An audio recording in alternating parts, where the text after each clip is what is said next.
British Prime Minister Theresa May said that Brexit negotiations were, quote, at an impasse. We cannot accept anything that threatens the integrity of our union, just as they cannot accept anything that threatens the integrity of theirs.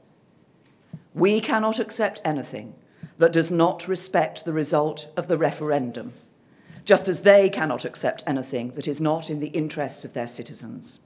On September 20th, after an informal summit of heads of state, the European Union rejected her so-called Chequers proposal for leaving the bloc. The impasse stems over seemingly intractable divisions over the best way to avoid a hard border on the island of Ireland and how to deal with future trade. EU Chief Donald Tusk said at the summit in Salzburg that May's plan would not work, saying that Britain's proposals would undermine the single market.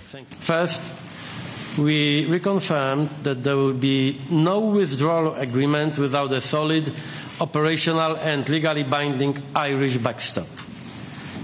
And we continue to fully support Michel Barnier in his efforts to find such a model.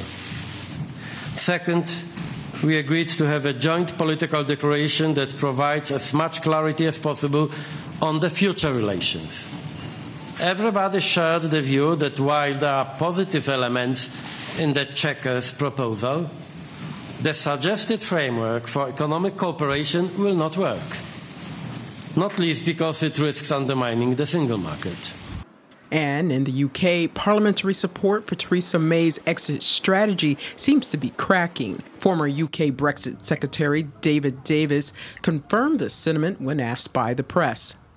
Well, it's plain even in today's newspapers that more and more members of Parliament are deciding to vote against Chequers and not to support it. So it's going to look to be very, very difficult indeed to deliver Chequers in Parliament. With Britain's departure for the EU looming on March 29, 2019, there are growing concerns that a deal on the post-Brexit relationship may not be cobbled together in time to ensure a smooth and orderly British exit. Although there is much talk of compromise, there is very little evidence of any.